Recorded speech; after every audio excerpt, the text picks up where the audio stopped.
Assalamualaikum warahmatullahi wabarakatuh. Selamat berjumpa kembali dalam ruang pembelajaran fisika. Kali ini kita akan mencoba membahas hukum Gauss, khususnya berkaitan tentang penerapannya dalam menentukan medan listrik yang ditimbulkan oleh benda-benda yang memiliki muatan. Nah, kali ini kita akan membahas bagaimana penerapan hukum Gauss pada kawat konduktor yang panjang. Namun demikian, sebelum kita membahas hukum Gauss, maka penentuan medan listrik yang ditimbulkan oleh kawat konduktor yang panjang akan saya selesaikan dengan menggunakan hukum-hukum medan listrik, di mana hukum medan listrik itu dinyatakan oleh sebuah persamaan E sama dengan 1/4pi epsilon 0 integral dq per r kuadrat. Di sini ada r topi. Nah, kita akan menyelesaikan dulu penentuan medan listrik oleh kawat konduktor yang panjang dengan menggunakan persamaan satu ini. Nah, untuk itu, untuk memudahkan menjabarkan persamaannya, maka terlebih dahulu saya akan melukiskan bentuk daripada komponen-komponen medan listrik yang ditimbulkan oleh kawat lurus yang panjang. Misalkan ini ada sebuah kawat yang sangat panjang, ya. Terus kita ingin menentukan berapa besarnya medan magnet, katakan medan listrik di titik katakanlah di titik P, ya. Nah, hal yang pertama kita harus lakukan di dalam hal yang seperti ini adalah pertama kita menarik sebuah garis yang tegak lurus terhadap kawat.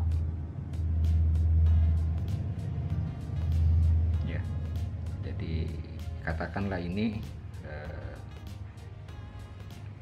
jaraknya dari kawat konduktor adalah Z. Nah, setelah itu kita memilih sebuah elemen. Jadi kalau ini kita nyatakan dalam arah sumbu X, ya, dan ini arah sumbu Z, ya. Kita memilih elemen DL atau pada kawat tersebut, dan elemen ini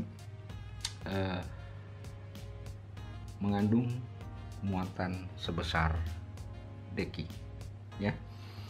Tetapi dq ini kita akan arahkan ke sebagai fungsi dx, di mana saya buat catatan dulu bahwa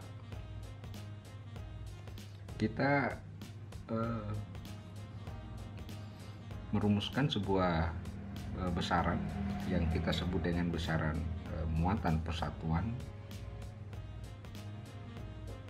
panjang, sehingga kita dapatkan bahwa elemen dq itu sama lain adalah lambda dx, sehingga dalam hal ini maka ini pun juga bisa kita nyatakan sebagai elemen dx, karena antara dq dengan dx ada kaitannya yang dinyatakan oleh, katakanlah ini persamaan A, ya. Nah, setelah itu bahwa elemen muatan ini yang terdapat pada dq akan menyebabkan medan magnet yang ada di sekitar titik ini.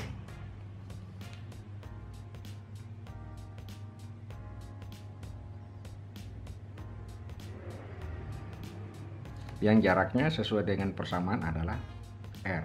Jadi arahnya adalah kita sebut dengan DE. Nah, misalkan kita berikan simbol ini adalah sudut theta. Nah, perlu saya jelaskan bahwa elemen DX itu bisa juga sebenarnya kita mengambilnya di titik di sini, ya. Ya, kita bisa mengambil di titik, menarik garis yang sama, yang simetris dengan ini, sehingga arah medannya ke sini, sehingga arah medan juga ke sini. Tapi kali ini saya tidak gunakan itu, ya, karena saya hanya ingin melihat dari sisi satu sisi saja, supaya gambarnya tidak terlalu ramai. Jadi sebenarnya sekali lagi saya ulangi bahwa elemen DX itu atau elemen DQ bisa juga kita ambil di sisi ini, di mana jarak ini sama dengan jarak ini, kita bisa mengambil, sehingga halaman DE-nya akan ada di sini. Oke. Nah, kalau elemen DE ini kita proyeksikan ke titik ini, ya, dan kita proyeksikan juga ke sumbu X. Nah, ini kita proyeksikan ini ke sumbu Z, dan kita proyeksikan ini ke sumbu X, sehingga kita dapatkan di sini DEX, dan yang ini kita dapatkan DEZ. Nah, sekali lagi tadi saya katakan bahwa untuk elemen ini bisa kita mengambil di titik sini, dimana di titik sini elemen di sini jaraknya sama ke sini, sehingga kalau ada medan ke sini, maka semua komponen-komponen medan yang arah sumbu X itu saling meniadakan, ya. Jadi saling meniadakan. Jadi yang praktis, yang bekerja adalah dalam arah sumbu Z, dalam arah sumbu Z, yaitu DEZ. Nah, kalau ini adalah theta, maka ini adalah alfa, maka ini alfa, maka di sini adalah theta, ya. Jadi sekali lagi, kalau ini adalah theta, maka ini adalah theta. Jadi sehingga kalau ini theta, ya, ini theta, maka kalau diproyeksikan ini ke sini, maka ini akan kita dapatkan DE sin theta. Bisa diperhatikan pada gambar ini. Jadi ini adalah sudut theta, ya. Ini adalah sudut theta, dan ini juga adalah sudut, ini adalah sudut theta, ya. Nah, sehingga kalau ini diproyeksikan ke sini, maka kita dapatkan DX itu adalah DE cos theta. Diproyeksikan ke sumbu Z, maka kita dapatkan DE sin theta. Akan tetapi untuk komponen DEX itu saling meniadakan. Kenapa saling meniadakan? Karena sekali lagi saya jelaskan bahwa sebenarnya kita bisa mengambil elemen simetris dari ini, sehingga arah DE-nya ke atas, ke menyerong ke sini, sehingga kalau ini diproyeksikan juga ke sini, maka akan kita dapatkan juga DEX yang nilainya sama, sehingga untuk semua komponen X, sumbu X, medan listriknya sama dengan 0, sehingga praktis yang muncul hanya adalah DE sin theta, yaitu di elemen Z. Oke. Dengan demikian kita sudah bisa menentukan. Nah, namun demikian kita tentukan dulu ini adalah titik pusat, dan jaraknya ini adalah X, ya, jaraknya itu adalah X. Nah, selanjutnya setelah kita dapatkan itu, maka kita tinggal menyelesaikan persoalan DEZ. Nah, tentu kalau kita ambil EZ, ya, EZ untuk komponen titik Z, titik P, atau saya tuliskan integral, ya, DE sin theta. Nah, DE sendiri sama dengan dq per ini. Jadi R kuadrat RR toppingnya sudah bisa kita hilangkan, sehingga kalau kita masukkan nilainya kita dapatkan 1/4 epsilon 0, ya. Kemudian integral dq kali sin theta per R kuadrat. Nah, ini kita simpan dulu persamaan 2. Karena ada beberapa variabel-variabel yang mesti kita gantikan. Yang jelas bahwa semua variabel R, ya, variabel R dan variabel dq itu diarahkan semua ke fungsi theta. Namun demikian dq dulu kita ganti dengan persamaan A ini. Ya, itu ada persamaan A, dq yang ada pada persamaan kita ganti. Ya, kita ganti ke sini sehingga kita akan dapatkan 1/4 pi epsilon 0. Oke, kemudian ada lambda, keluarkan lambdanya ya, karena dq sama dengan lambda dx, integral tinggal sin theta dx per r kuadrat, dan ini adalah kita sebutnya sebagai persamaan 3. Nah, sebagaimana yang saya katakan tadi, maka semua fungsi dx maupun r kuadrat kita arahkan sebagai fungsi theta dan juga kita arahkan sebagai fungsi set ya. Nah, bagaimana caranya? Maka terlebih dahulu kita menentukan x ya, x sebagai fungsi set. Oke.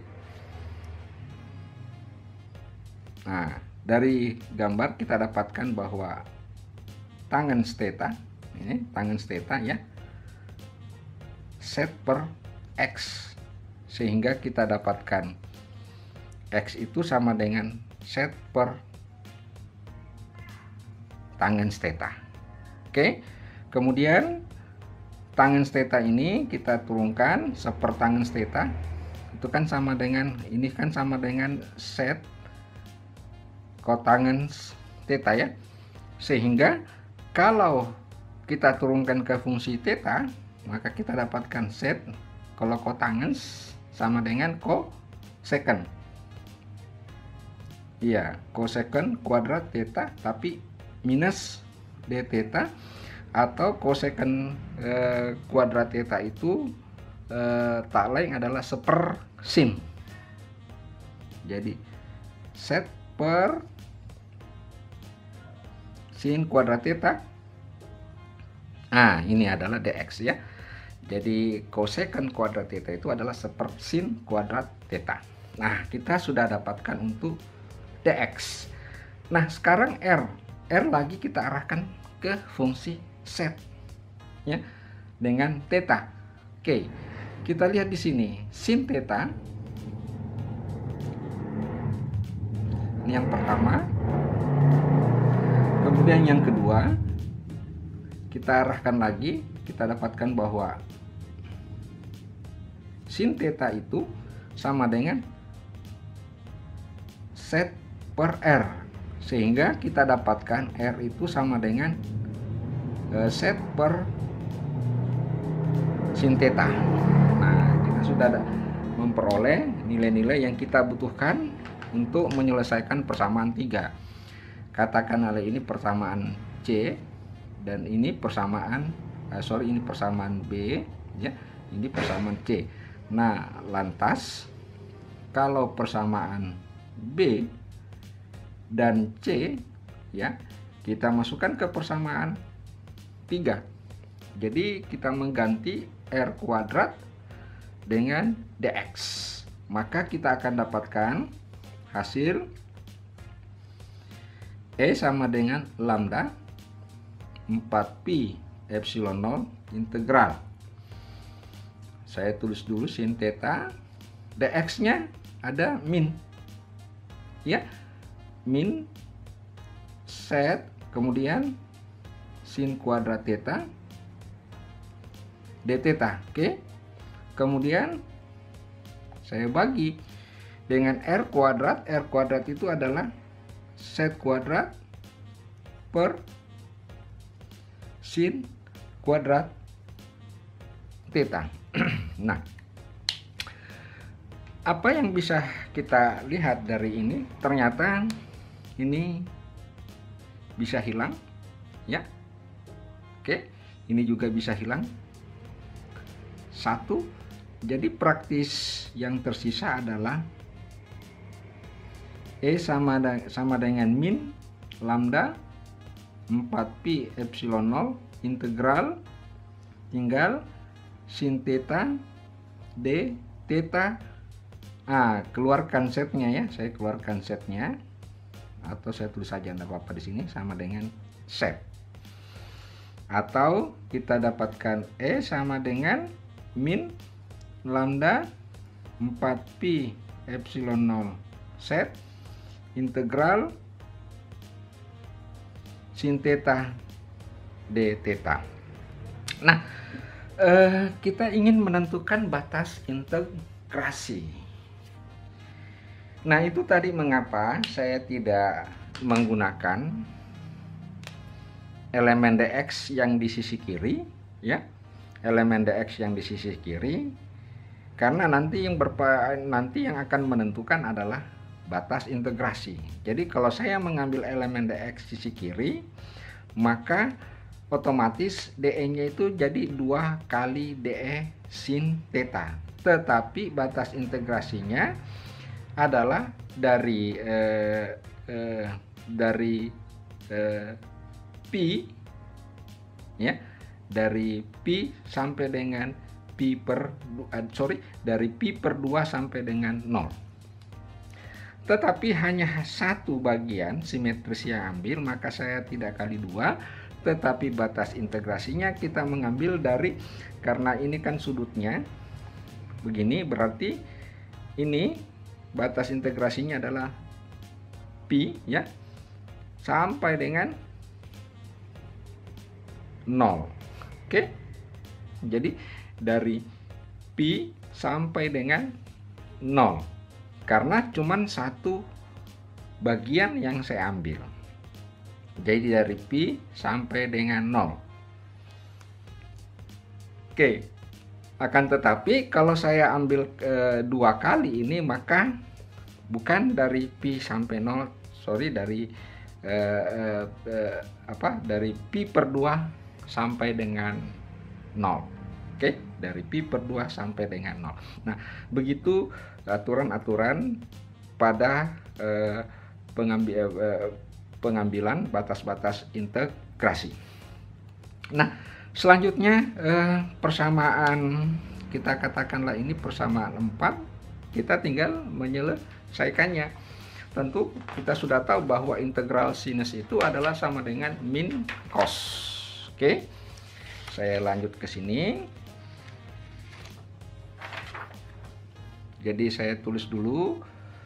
Tadi kita sudah dapatkan E sama dengan min lambda 4 pi epsilon 0, ada setnya, integral dari batas pi sampai 0 sin theta. Nah, sin theta itu kan integral sin theta adalah min cos theta, sehingga karena di sini min jadi plus, sehingga kita dapatkan lambda 4 pi epsilon 0 set cos theta, ya, dari pi. Nah, minusnya sudah hilang karena integral sin min cos, sehingga kalau kita selesaikan ini 4 pi epsilon 0 set, maka cos 0 sama dengan 1, ya, cos 0 sama dengan 1, cos kurang cos pi sama dengan min 1, sehingga kita dapatkan 2 lambda 4 pi epsilon 0 kali set, atau lambda sama dengan 2 pi epsilon 0 set. Nah, inilah medan magnet yang ditimbulkan oleh kawat konduktor yang panjang pada jarak set. Itu adalah bagaimana menentukan medan magnet dengan menggunakan persamaan medan magnet yang ada di persamaan 1.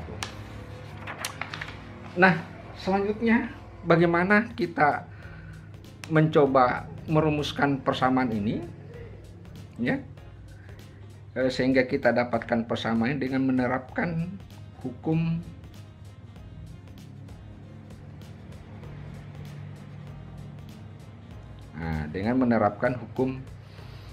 Gauss. Nah, hukum Gauss itu menyatakan bahwa jumlah garis medan yang menembus suatu permukaan tertutup sebanding dengan jumlah muatan listrik yang dilingkupi oleh permukaan tertutup tersebut, ya. Jadi mungkin kalau dengan menggunakan kata-kata sedikit agak masih abstrak. Jadi yang saya mau katakan bahwa hukum Gauss ini ada yang kita sebut dengan permukaan Gauss. Jadi permukaan Gauss itu didasarkan pada misalkan ini ada sebuah katakanlah luasan A. Maka kalau arah medannya, arah flux, jadi ada arah flux magnetik, ya. Ini yang disebut dengan flux intensitas magnet yang biasa disimbolkan sebagai besi, itu dirumuskan sebagai E dikali A. Karena ingat bahwa tanda panah ini garis-garis gaya disebut dengan garis-garis gaya atau garis-garis medan. Nah, kalau ternyata misalkan garis-garis medannya, misalkan ini luasannya ini, terus ada garis medannya membentuk sudut, katakanlah ini E, ya, katakanlah ini adalah E, ini tegak garis normalnya membentuk sudut, maka besarnya fluxnya itu adalah E A cos theta. Jadi bergantung tetanya, ya bergantung sudutnya. Tapi tidak, rumus ini hanya temporer, artinya temporer bergantung soalnya, karena siapa tahu ada soal yang menyatakan begini, sebuah garis gaya menembus membentuk sudut terhadap permukaan bidang sebesar theta, maka bukan ini yang digunakan, ya, bukan ini yang digunakan, tetapi tentu yang dipakai adalah E kali A sin theta, karena kalau kita pakai cos theta maka kita rebahkan medan ini, padahal yang diharapkan adalah dia diambil pada komponen yang tegak lurus dengan bidang. Jadi sekali lagi bahwa rumus yang EA cos theta itu sifatnya temporer bergantung soalnya. Jadi kalau sudutnya di sini maka kita mengambil EA. Yang jelas yang pasti bahwa antara medan listrik dengan permukaan luas itu harus saling tegak lurus. Nah, menurut Gauss, bahwa banyaknya flux magnetik yang dilingkupi oleh permukaan Gauss. Jadi ini permukaan yang dilingkupi itu tertutup, itu sama dengan jumlah muatan yang dilingkupi dibagi dengan epsilon 0 gitu. Jadi sama dengan ini. Jadi misalkan saya kasih contoh, ada muatan, nah ini muatan, arah gayanya ke sana, arah medannya ke sana, nah arah medan, maka kita menggambar sebuah permukaan Gauss yang tertutup. Jadi permukaan Gauss yang tertutup. Nah, banyaknya muatan yang dilingkupi oleh permukaan Gauss itu adalah Qin dibagi dengan epsilon 0. Baik, kita langsung gunakan persamaan hukum Gauss ini di dalam menghitung medan magnet yang ditimbulkan oleh permukaan, oleh kawat konduktor yang panjang. Nah, ini katakanlah adalah muatan. Nah, kita tadi mau ingin menghitung berapa besarnya jaraknya ini ke set. Maka mekanismenya yang kita harus tentu, maka kita harus membuat permukaan tertutup yang biasa disebut dengan permukaan Gauss. Karena bentuknya adalah seperti mirip silinder, maka permukaan Gaussnya adalah berbentuk silinder Ini yang disebut dengan permukaan Gauss. Nah, permukaan Gauss, garis-garis gaya medan itu yang menembus permukaan itu adalah arahnya radial, ya, menembus, menembus. Tetapi tidak ada muatan-muatan yang menembus dalam arah ini. Ini tidak ada dalam menembus arah ini. Berarti permukaan yang dilingkupinya adalah luasan permukaan yang dimana garis-garis gaya medan itu menembus permukaan tersebut. Sehingga bisa kita tulis bahwa E kali A yang ini luasannya itu adalah luas selimut silinder. Oke? Luas selimut silinder itu sama dengan apa? Kita tulis E, luas selimut silinder itu adalah ini jari-jarinya set ya.